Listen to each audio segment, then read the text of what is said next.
Are you ready to transform your normal e-commerce business into one that experiences exponential growth year after year using online advertising? If so, this show is for you. Me and my guests will show you how you too can grow your e-commerce business to 7 or even 8 figures so you can go on more luxurious vacations, spoil yourself and your family, say yes to more opportunities, and become financially free so you never have to worry about money again. Welcome to the E-commerce Performance Marketing Show. Hey, how's it going, guys? Josh Marsden here, host of the E-com Performance Marketing Show. I've got an incredible guest for you today. I've got Sean Kemp. Now, Sean, he has been credited with over 10 million in sales with his copywriting for many of his clients. He's had some major clients that he's going to tell you more about. I'm really excited to have him on the show. Sean, welcome to the show. Thanks. I'm glad to be here, man. Yeah. If you could tell the audience a bit about yourself, just to kind of kick things off, that would be awesome. Yeah, I'd love that. So, I'm a pretty humble guy.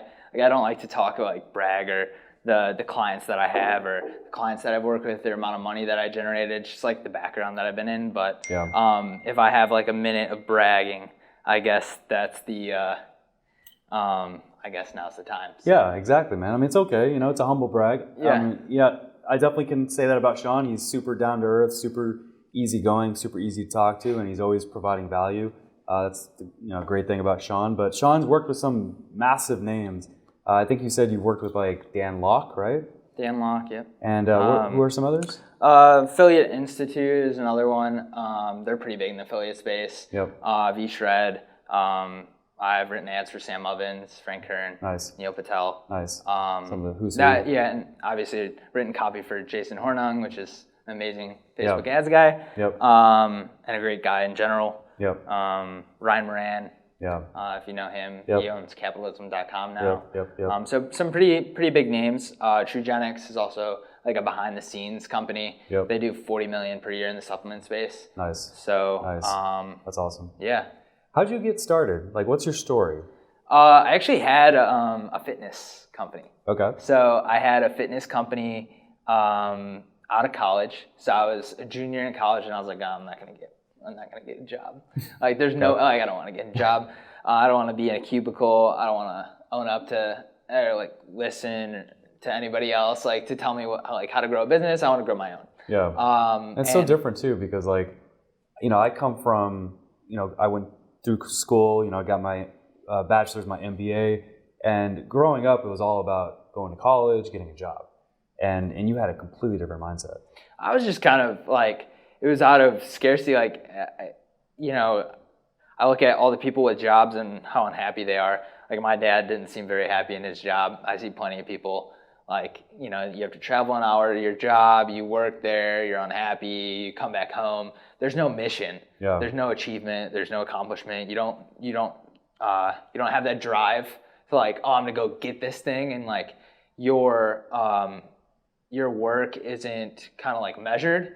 Or your income isn't just kind of like a mirror of how well you're doing. It doesn't matter. Like, you might get a bonus here and there, but I'm more of an achievement type of guy. Like, I don't want to have like a container, or I don't have a ceiling. So Smart. There's only one option. Just have your own business. Right. Kind of grow it however you'd like. And I think a lot of people listening right now will feel the same way. Totally. Whether they're in a job or have their own e-commerce company or have hit 8 figures. Yep. Most people are just like, they just don't want to have a cap. Right. Like, I don't want to have a ceiling. Right.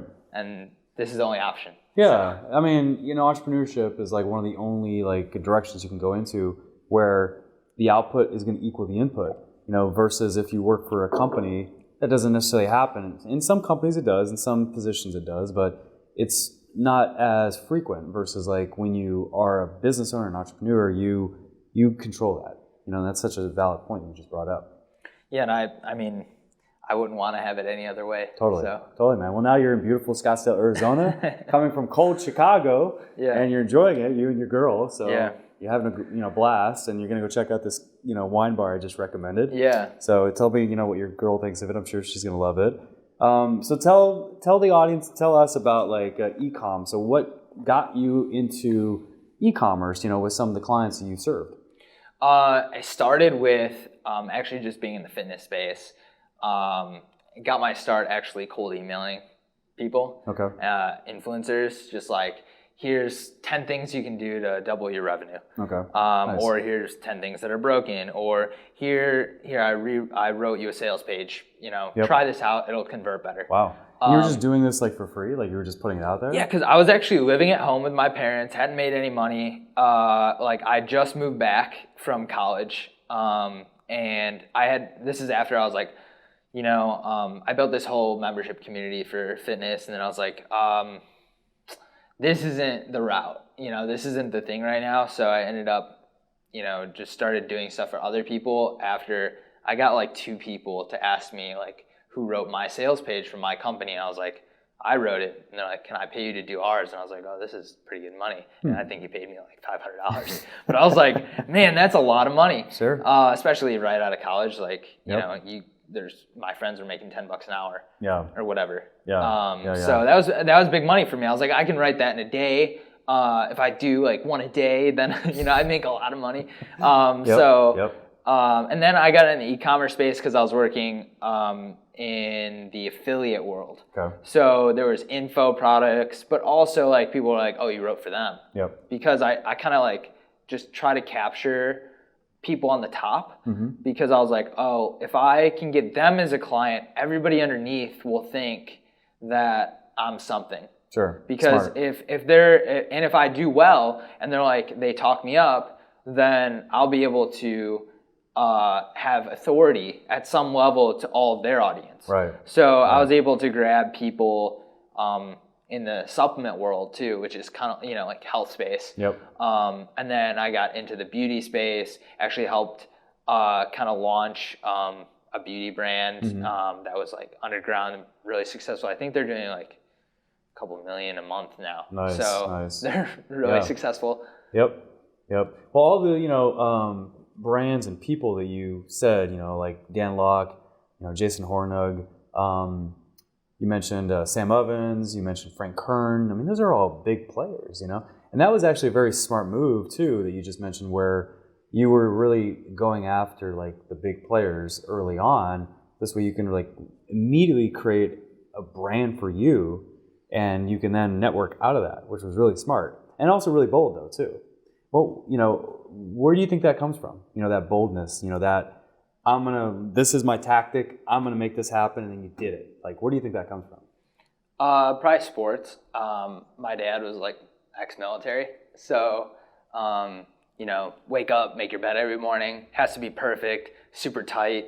And then, like you have to be up at a certain time, you have to do your homework before anything else happens. Like if you want to be good at sports, you have to like focus all of your time on that. Anytime you're not spending on that means that your competition is spending on it and you're going to lose. Yeah. So that was just kind of the drive. That I've always been super competitive too. Nice. Which people talk about killing the ego all the time, and like, oh, you should kill the ego. The ego is the enemy. Like the book, Ego is the Enemy. It's a good book too. It is, but like completely eliminating that eliminates like the drive for achievement and the drive for more. Right.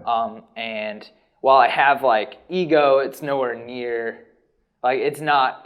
I know how to make sure it's not in my way where it's actually propelling me to move forward. So that's just kind of the thought process is it's a strategic move to go after people at a higher place. I don't know where I got that. Well, I really don't. Well, I mean, it was smart. I mean, and I resonate too because my dad is former military also. Okay. So, what branch was your dad in? Army also. Yeah, my dad was like so growing up, we were mostly in Texas, but we were in Germany, Colorado, Washington State, and he got up to E7, which is like sergeant first class, and then he got out. We moved to Arizona at that point. And then he got into the Army National Guard and went all the way up to E9 Command Sergeant Major. So growing up, like I can resonate with what you just said. My dad was like super like strict, super hard on me, and my mom too, in a different way, more of a character academic way. Whereas my dad was like much more in like about being like a man, being disciplined, not showing emotion, those things. Does that sound familiar? Yeah, that's very familiar. Yeah, no emotion. Like I think my girlfriend has asked, like, do you ever cry? I think I need to work on that. Well, yeah, I hear you. It's not a good thing, but you know, it's just their mentality. Yeah, right. Yeah, You know, it's tough, just like tough mentality. you know, there's a ton of adversity that you're gonna go through. Yep. Like it's your attitude towards the adversity, not the adversity itself. Right. It's like the same concept of like blaming your genetics for what you have when there's like a ton of things you can do to change it. Right. You know, Making excuses, basically. exactly. Yeah. And there's no anything that I said is the reason why I didn't make something happen is an excuse. Right. Like anything I was like, oh well, an excuse. Yeah, no, excuse. Like I can't use it. You know. Totally. And that goes for you too. I know I do the same thing with my son. Like my son, you know, as we talked about before the interview, you know, he's 10, almost 11. And when it comes to certain things in his life, like I'll call him out, hold him accountable. Like, why did you do this? And he'll say something. I'm like, nope, that's an excuse. You know, knock that off. You know, and so like, yeah, it's so important not to give yourself excuses and just to own it. You know, no matter what is going on, own it and just make it happen. You know, no matter what it is you're trying to make happen, and it's totally doable. I mean, obviously, look at you now. You know, super successful, 27. You know, you drive a nice car, you live in a nice place, you know, moved from Chicago to, you know, Scottsdale, have a great girlfriend. I mean, you know, you're in a good place. Yeah, and I still think like there's so much left. Yeah. Like you know, I'm working on this too, but I don't think I'm super successful. I like, because, you know, you see like Jeff Bezos, Elon Musk, like really successful entrepreneurs. Yeah. And then like, you know, what am I, like a blimp on the radar? You know, most people don't know who I am. Right. So, right. And no matter how much money you've generated, somebody's generated 10, 100 times, 1,000 times more than you. So, you know, sure, like to the average 27-year-old kid, I'm above average. Yeah. You know, but I get it. I know the bar just keeps going higher and higher and higher, right? I always say like there's no end point. Right. You just like, you're not striving for one thing and then you get there. Right. That would be terrible too if you're like, oh, I just want to make $1 million a year, and then you hit it, what happens? Like, right. do you just have no? I know. Is that it? Yeah. Yeah. Yeah. I'm actually reading Dave Asprey's book, Game Changers, and this brings up like a part of the book that I recently went through where he was interviewing a bunch of super successful people, and he was asking them, like, what were the top 3 things that made you happy? And none of them said money. So, I mean, basically it comes down to, I think you've probably heard this message, and if you've been an entrepreneur or business owner, you've probably heard this as well, that it's not about getting to the result necessarily, it's about the journey, you know, the process, and just enjoying it every step of the way, as opposed to thinking about, like you said, like an outcome goal being the end all goal that you get to, because if you get to that, once you get to that, if that's the way you've thought on the way there, then you're going to be like, okay, that's it. And, you know, it's going to kind of, in a way, it's going to kind of ruin you and, you know, mess up your momentum, basically. You don't want to do that. Right. Yeah. That's how I've always, like, approached things. Like, I don't want to put a number on it or, like, know exactly, like, oh, once I have this place or once I live there. Yeah. I know it felt kind of weird, you know, some people think like once you move into a high rise, then like you made it, you know? And like I moved into a high rise in Chicago, I felt no different, you know? It was great because I networked with some very high net worth people, really successful people. Yep. You know, me, like you said, I have like a nice car, but my car looks horrible next to the McLaren I park next to right now. So, you know what I mean? Like it's just, it's all perspective, and they're, you know, like, I think anybody that's successful or to any level have to realize that, you know, it's really just a journey, and you have to just take it as is.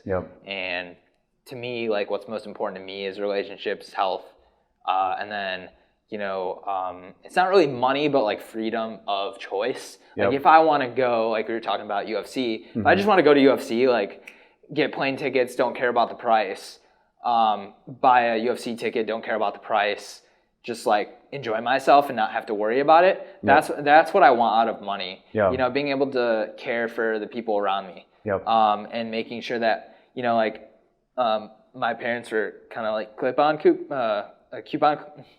Coupon clippers. I know what you're saying. Yeah. So, and I just like, honestly, I hated that. Sure, I get it. I hate that like negative association with money, that you have to like sacrifice, how some people have to sacrifice like a whole 2-3 years of saving up so that they can go on a 5-day vacation. Right. That's just not what I want. So. Yep, I hear you. Yeah, I can resonate with that too. Yeah, when I was growing up, my parents fought about money a little bit, and I know that planted some seeds, you know, that I did not want to put my future family through that at some point in the future. And so I was like determined to like do well and be successful, and I still am to this day. Not so much because of that, but that was definitely like a domino for sure in my journey. There's, I think I looked this up a couple days ago might have been copy or something, but 22% of marriages end because of financial reasons.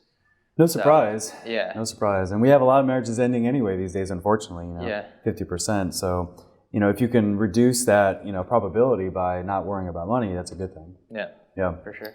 So, what are you doing right now? Like, for business? Can you tell the audience a bit about what you have going on? Yeah, for sure. So, I'm still a consultant. I still write copy for certain clients. Generally, they're 8 figures. Sometimes they're 7 figures. Almost never they're 6. But like if they're really successful or they have a really good product, you know, and they have momentum,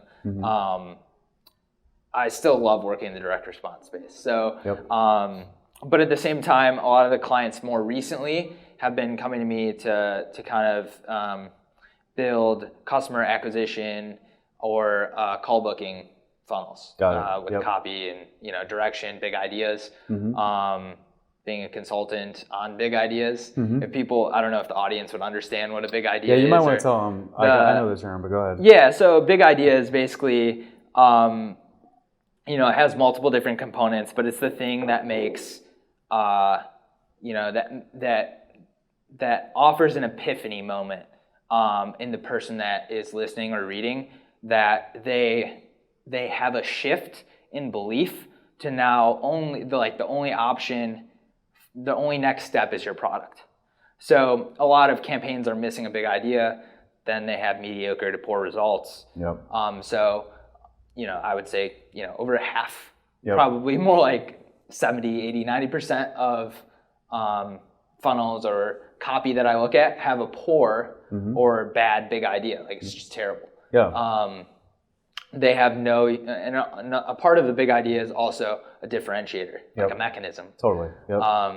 So, you know, those are kind of the big components. And I know you're really good at that because I've read your copy.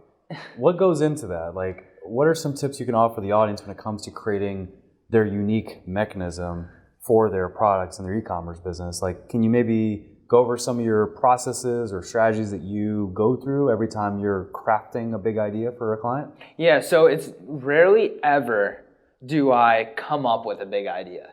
I almost always find the big idea. And I'm trying to think of the best way to explain this. But if you look outside of your own industry, and are able to make connections to how like one thing works in the universe and apply it to your industry. Like, for example, if I was trying to explain a business model, for example, in our industry and compare it to something else, you know, do you know how like Keurigs are sold, where they sell the big package and then over time they continue to sell you Keurig cups? Like, the big idea could be using that same concept of a Keurig and applying it to realtors or something random like that, right? It's generally, big ideas are either places that the best places I find big ideas are Amazon 1 and 5 star reviews, Quora, Reddit, documentaries, TEDx. TEDx is basically all of them are big ideas. But like I wouldn't take a big idea from a like a talk or whatever. But you apply something in a totally different industry and twist it so that it becomes a big idea. It just inspires the idea. For sure, and it's also easier to come up with big ideas in major industries like finance, This is why Agora is so good, because there's unlimited big ideas in finance. There's different ways that you can twist the stock market or things that are happening or the news to make it a big idea. Yeah. Same goes, so there's like 4 components: unique, specific, ultra specific, useful, and unique. What did I say? Unique, useful. Unique, yeah. Specific, ultra specific. And why am I forgetting the last one? It's not transformational, no. No, okay. It's 4 U's. I don't know why I can't think of it right now. But big idea has to be the 4 U's. Got it. Maybe we'll put it in show notes or whatever. But yeah, I feel like, is that in the book Breakthrough Advertising? It'll be in there, yeah, for sure. Yeah, because I'm reading through it right now. So I have a Trello board with like everything, because there's so much in copy, and it's really just psychology. Yeah. So right. So let's if we can. This might be challenging. I'm going to challenge you here a little bit. For sure. But I just want the audience to really kind of get this, because this is a huge takeaway that I don't want them to miss. Apply that. Can you maybe give us a very specific example from your experience? Is that possible? I know that you probably have confidentiality with different clients, but maybe you can make some of the examples generic sounding, possibly, just so this way people can get kind of what you're teaching right now, which is super important when it comes to setting up and positioning a product in your message.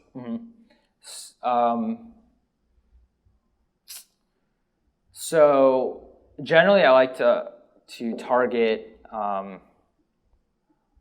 big desires or big problems.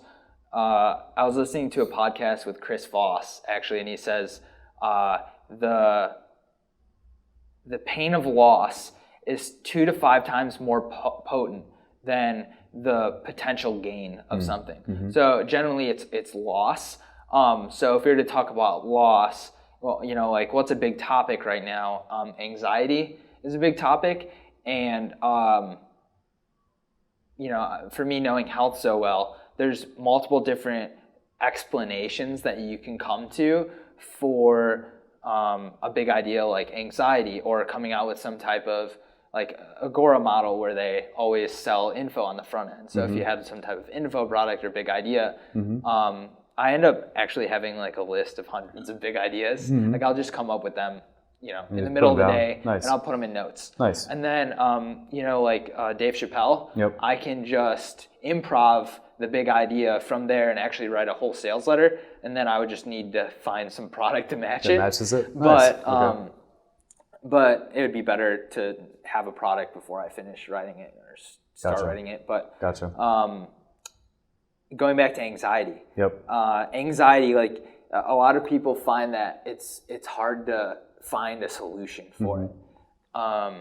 And there's a lot of solutions out there. This is where the concept of like looking, you can either look spiritually, mentally, something biologically or chemical. So like if it's health, I like to look at chemical or biological, because it'll have a lot of proof that I can use. I can leverage other proof and sources that they would trust. So, for example, there's like if I were to say like a big idea would be like there's one nerve in your body that completely controls how anxious or how calm you are in any situation. That would be a big idea.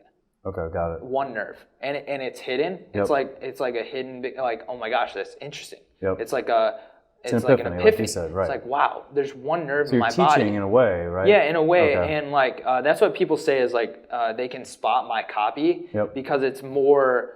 So I can help direct response, like very aggressive people. I'll be able to like make it compliant to Facebook, make it compliant so they don't get in trouble with the FDA. Smart. By still making it extremely compelling, but actually educational. Nice. Because I have I studied with all the nurses in biology, chemistry, so I understand the body super well.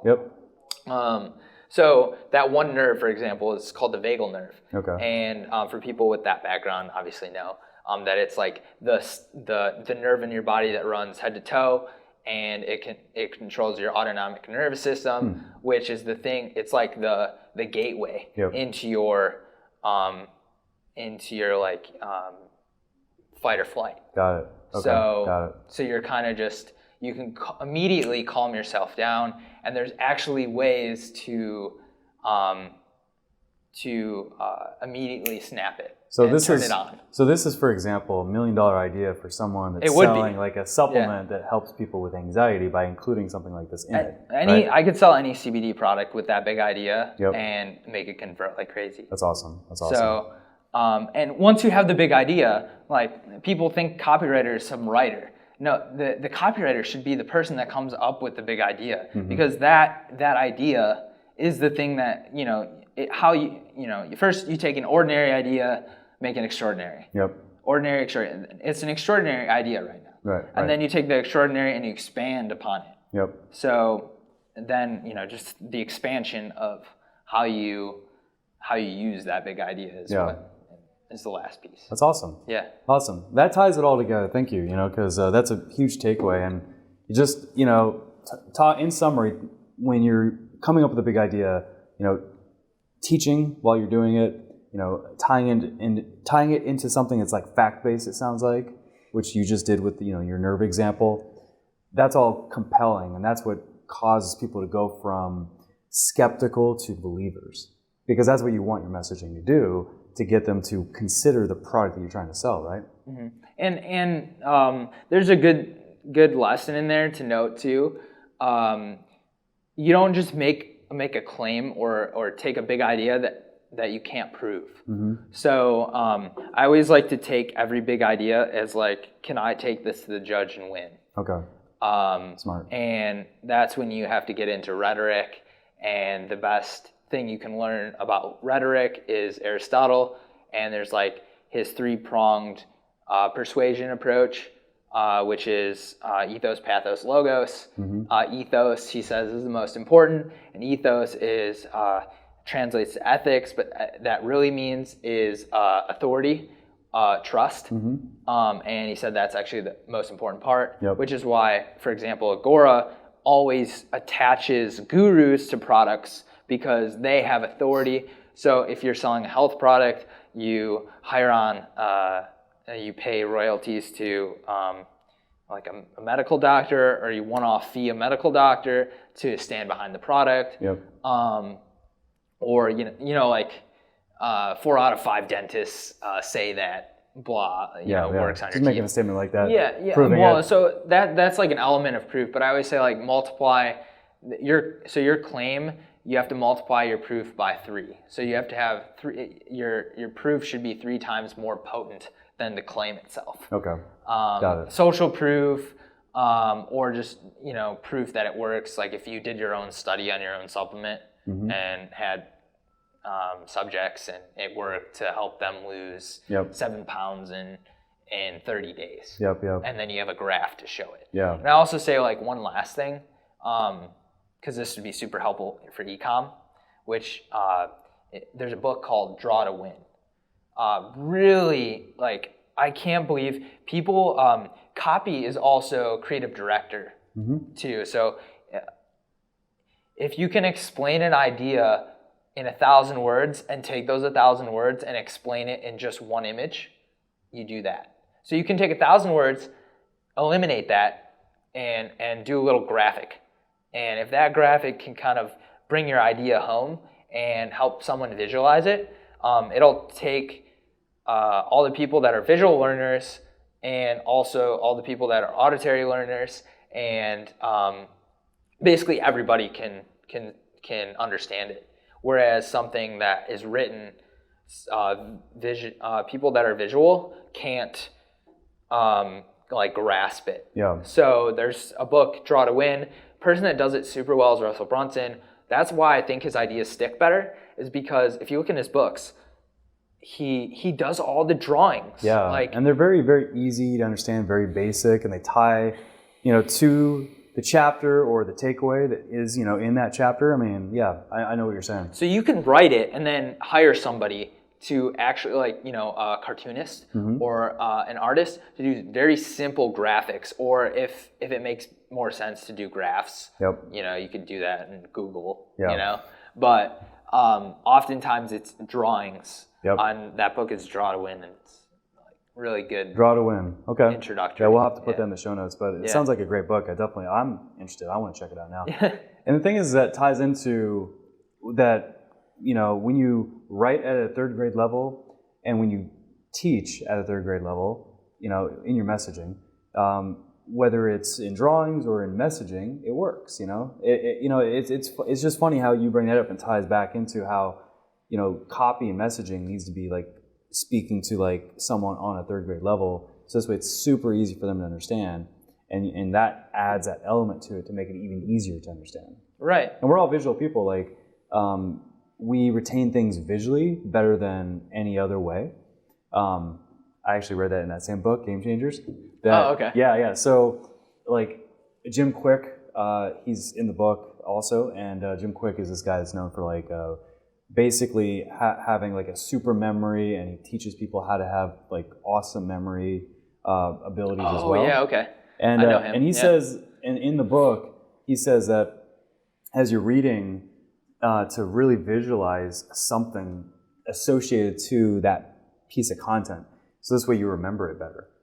Because you'll remember the visual more than you'll remember the words. So if you can tie it to a visual, then you'll be able to retain that nugget, basically. So it's just really cool how it all kind of ties together, So yeah, and that's a point too. When writing the best copy, you're not somebody that has a massive vocabulary. Yeah. And you're not somebody that makes things sound complex. Yeah. You're actually somebody that can take something super complex and make it simple so that everybody can understand. Right. And that's why people use apps like Hemingway app, which helps you check your reading level. Nice. And you can make sure that your reading level is 5th grade or below.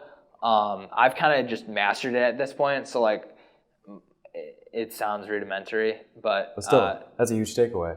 Hemingway app, because it checks your messaging, your copy. It tells you what grade level you're writing at. And so this way you could really make sure that you're dumbing it down to a point where people understand it.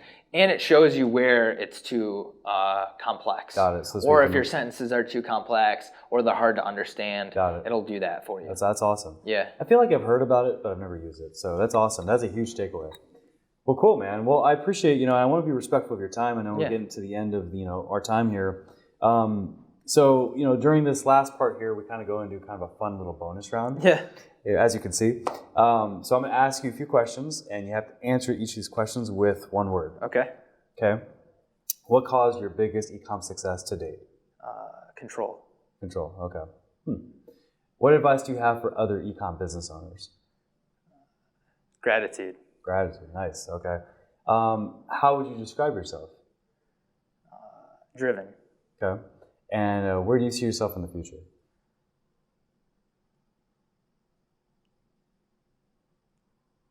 Happy. Okay. Awesome. Well, cool. I know you've got a great group, and you guys should join his group so you can learn from this guy. He's been behind, again, over 10 million in sales because of his copywriting with some big name clients in the business world. So definitely join his group. How can someone follow you? How can someone join the group? Like, can you give them directions so this way they can get to know you more and also learn more from you? Yeah. Simple search on Facebook, just methods. And we just basically try to simplify business down.